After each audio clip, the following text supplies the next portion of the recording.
Welcome to Girlfriends Bible Study, a live Bible study with Connie and friends. Each week, Connie and her girlfriends engage in a lively conversation as they read and study scripture. So, grab a pen, your journal, and your best friend and enjoy this enlightening Bible study. So hello, everybody. It's a little early. It is 7:28 on my clock. They changed the interface. It's actually nicer. It works like a charm.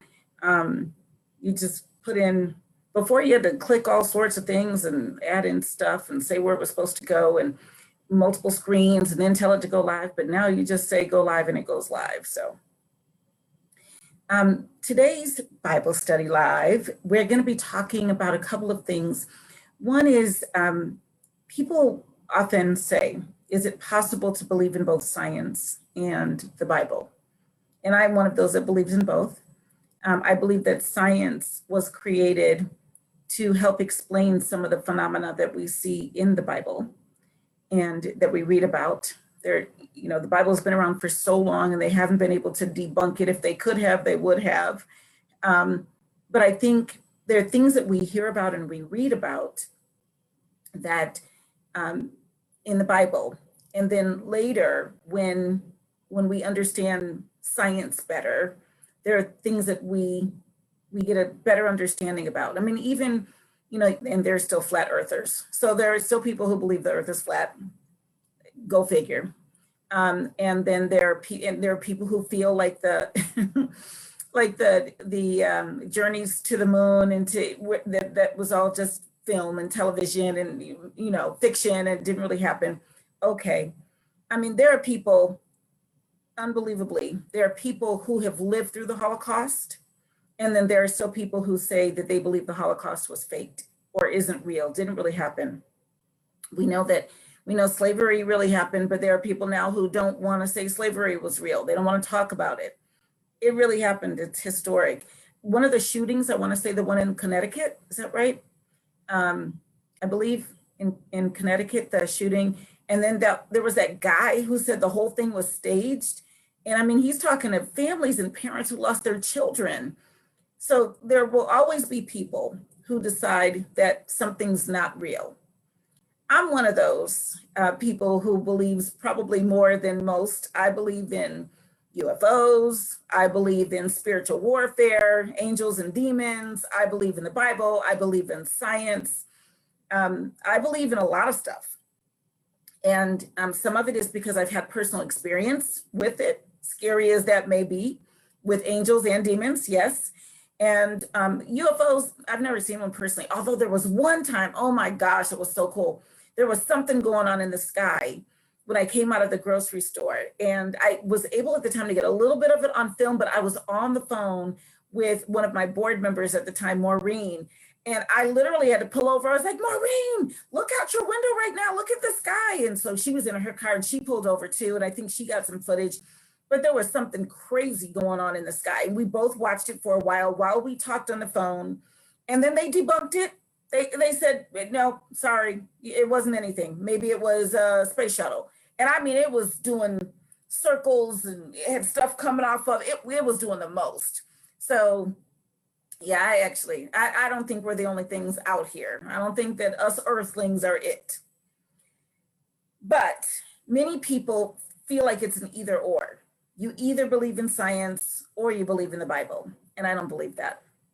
When I think about the parting of the Red Sea, in modern day, we would call that a tsunami, right?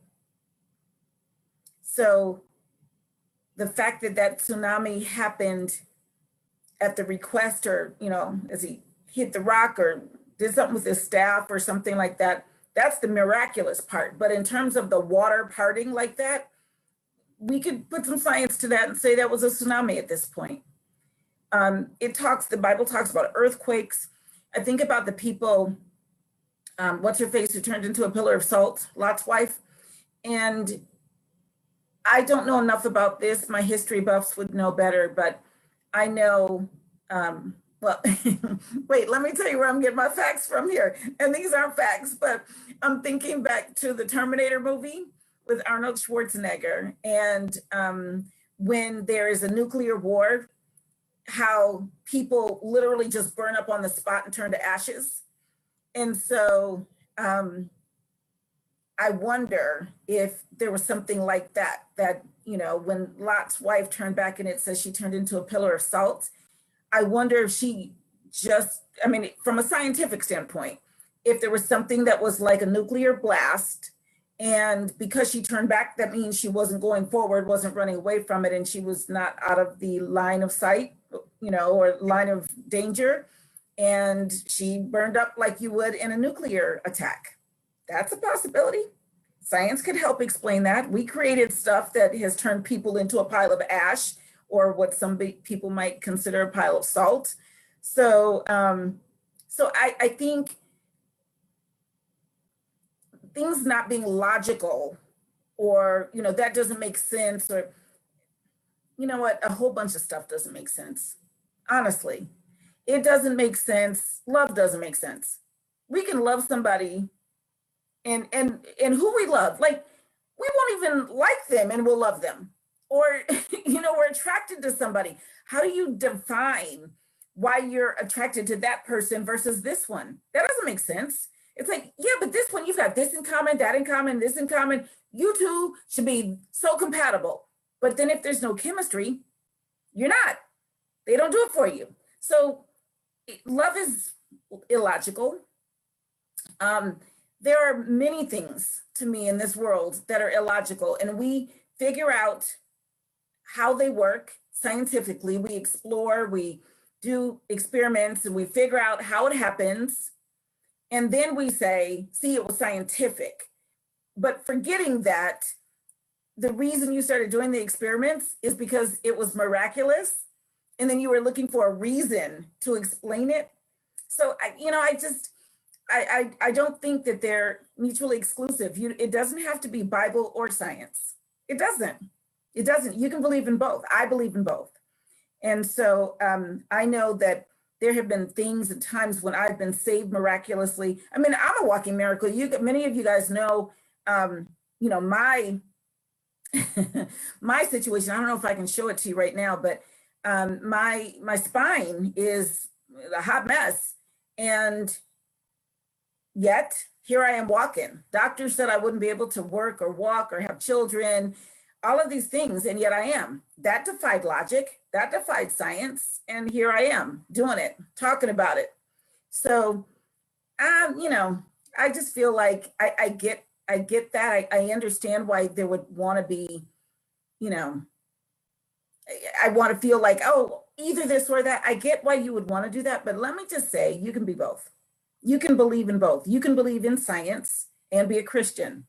You can believe in the Bible and believe in science. And in fact, and I've read about this, that is it Darwin? Oh, it's Theory of Evolution. Yeah, isn't that him?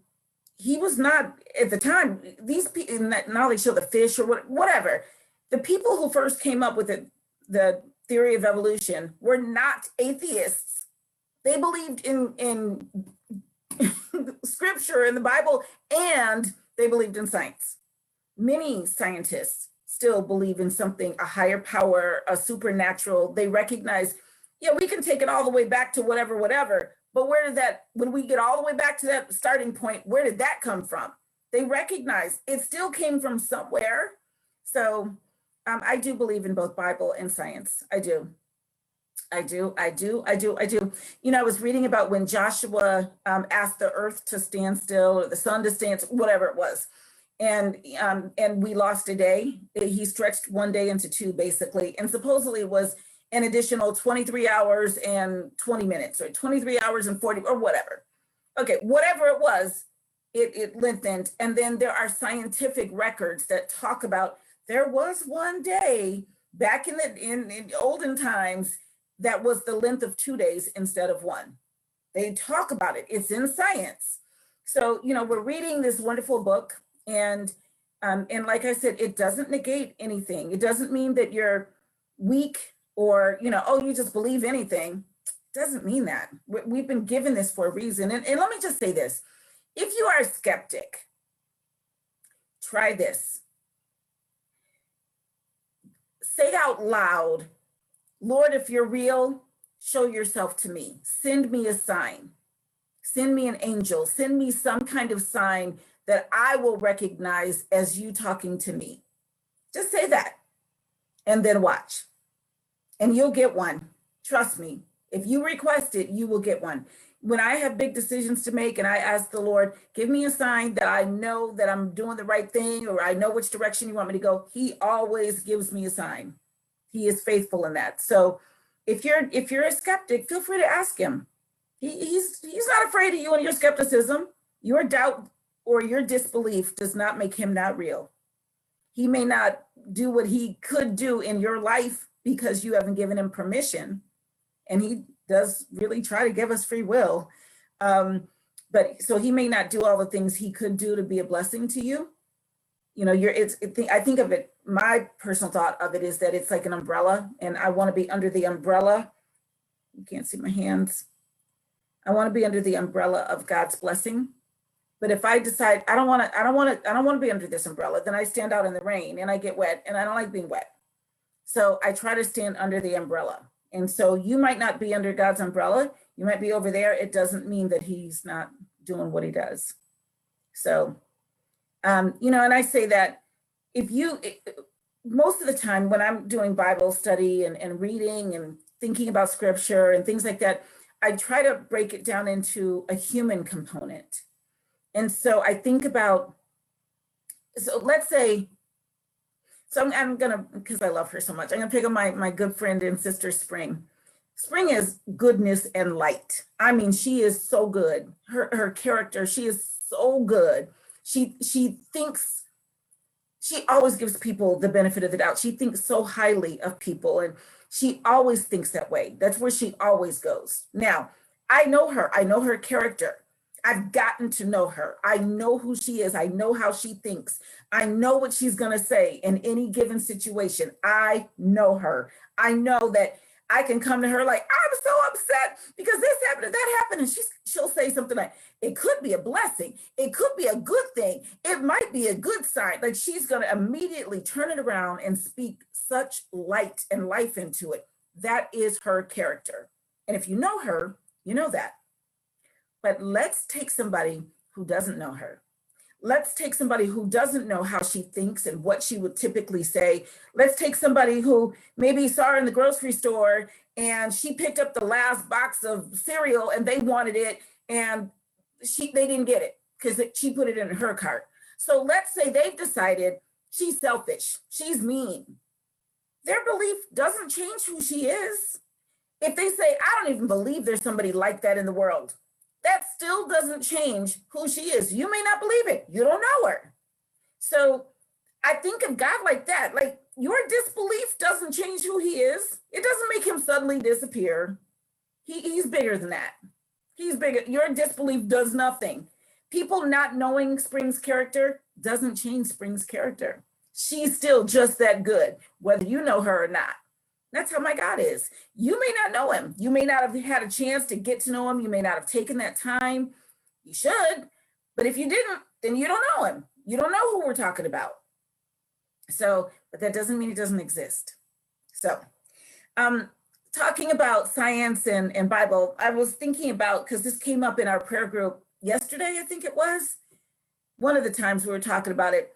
Yesterday is our prayer call, so it may have been that, but it just feels like it was so long ago.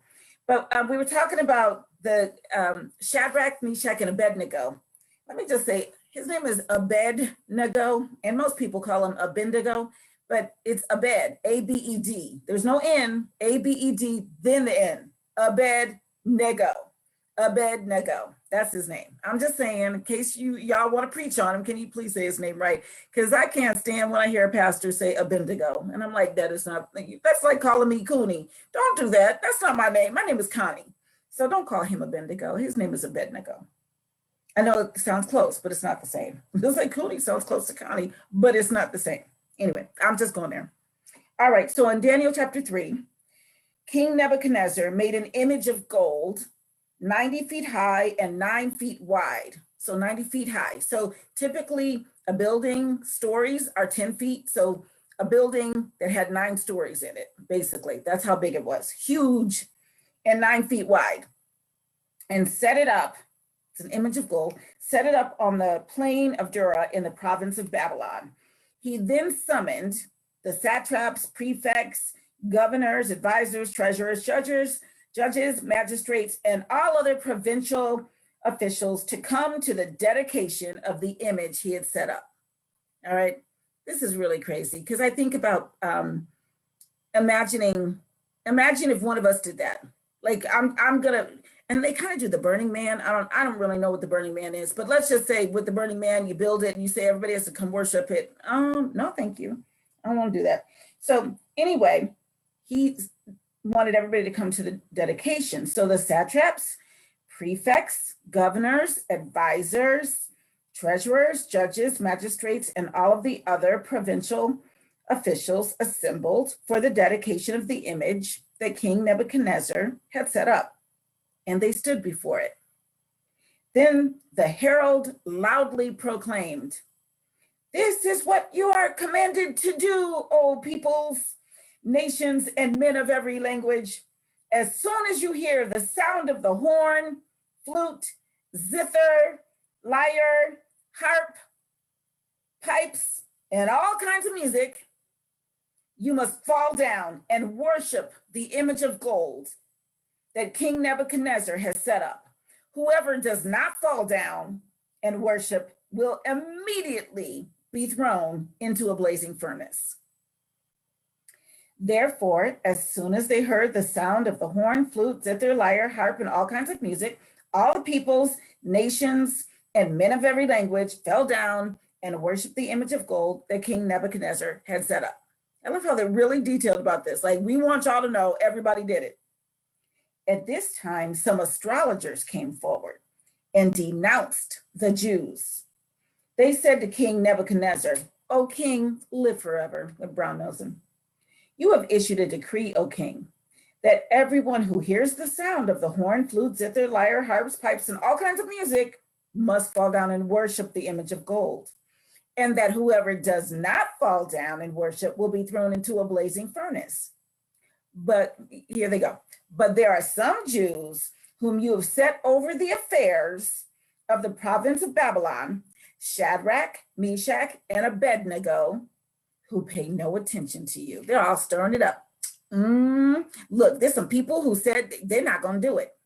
Why they got to be all in the mix? Why they got to do that? Is that their job? Why they got to...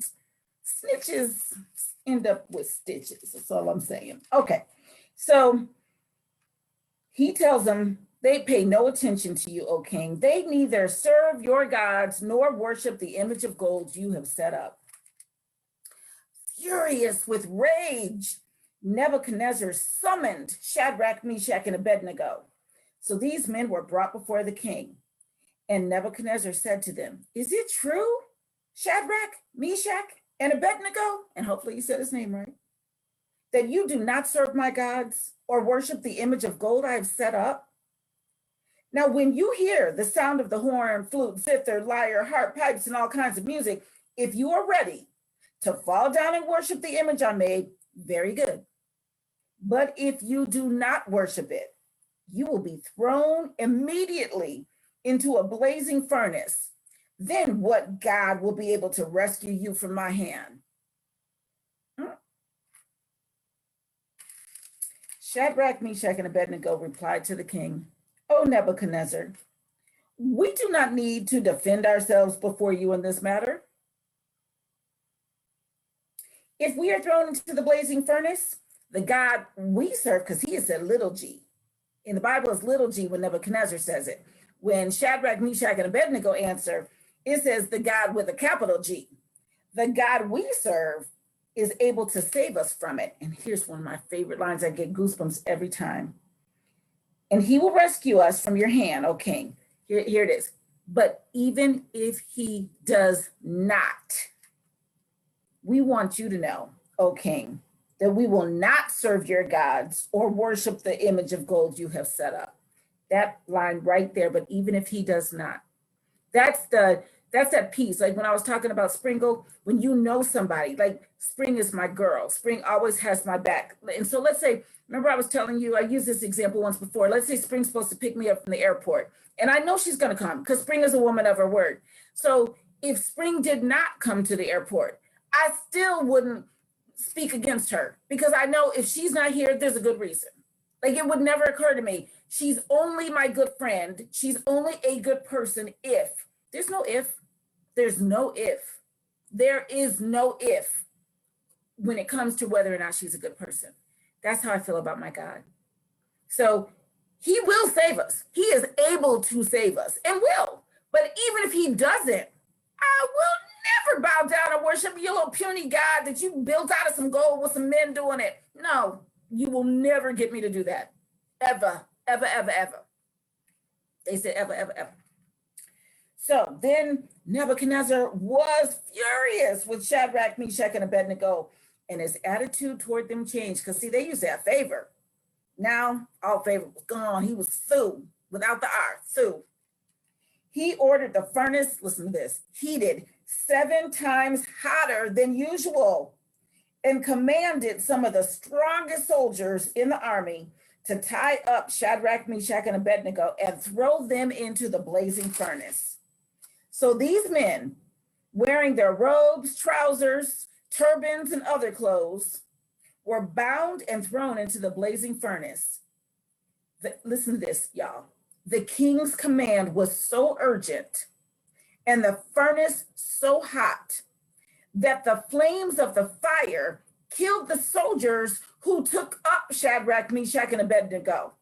And these 3 men, firmly tied, fell into the blazing furnace. So just the people carrying them, strong guys that he had got, because they had to lift other guys. So they burned up. They burned up just throwing them into the fire. That's how hot it was.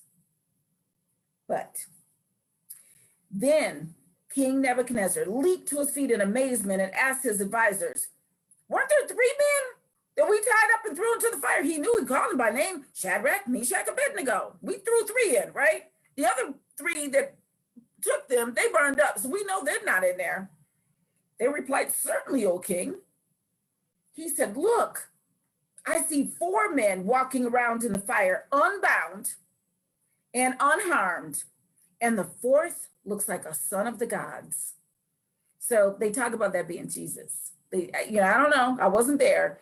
But whether it was an angel or whether it was Jesus himself, he's in there with them. He's like, I got y'all. Don't even worry. It's a little warm in here. Don't worry. I got you. Nebuchadnezzar then approached the opening of the blazing furnace and shouted. Couldn't get too close because he'd burn up, right? He approached the opening and shouted, Shadrach, Meshach, and Abednego, servants of the Most High God, capital G. Come out, come here. So Shadrach, Meshach, and Abednego came out of the fire, and the satraps, prefects, governors, and royal advisors crowded around them. They saw that the fire had not harmed their bodies, nor was a hair of their heads singed. Their robes were not scorched. Here's my favorite part. And there was no smell of fire on them. This is what we were talking about on our prayer call. You can't do a good barbecue without smelling like smoke. You can't fry bacon without smelling like some bacon grease. And don't try to fry some fish. They were down there where other people had burned up. They didn't even smell like smoke. They didn't even smell like, their clothes, nothing was singed, nothing was scorched. They didn't even smell like smoke. Love it. Then Nebuchadnezzar said, praise be to the God of Shadrach, Meshach, and Abednego, who has sent his angel and rescued his servants. They trusted in him and defied the king's command and were willing to give up their lives rather than serve or worship any God except their own God. Therefore, I decree that the people of any nation or language who say anything against the God of Shadrach, Meshach, and Abednego be cut into pieces, and their houses be turned into piles of rubble, for no other God can save in this way. Then the king promoted Shadrach, Meshach, and Abednego in the province of Babylon. That's what had happened. That's how that went down. and you put some science to it. You know, there are people who could walk on hot coals. I don't know how they do it, but there's a way to do it. So you can use some science and figure that out if you want to. But in this situation, they should have been burned and they were not. So that's the God I serve. The God I serve, my neck said that I wasn't supposed to be able to walk by the time I was 21. But the God I serve said, yeah, that's not going to be how it goes down. I got you. He says, I got you, boo. I got you, boo. You're going to be doing the most. That's what he said. I'm trying to see if I can show you if I have it pulled up. I don't know if I have it pulled up anymore. Let's see. Nope, I don't have it pulled up. I was going to show you a picture of my neck. So it's okay. You don't need to see it. Just trust me when I say my God is a miraculous God, and science said one thing, but my God said another. And that's the same thing that happened with Shadrach, Meshach, and Abednego, three of my favorite home dudes in the Bible, Daniel chapter 3. So you can believe in the Bible and science. I'm living proof of both. Have a great Thursday night. See you next week.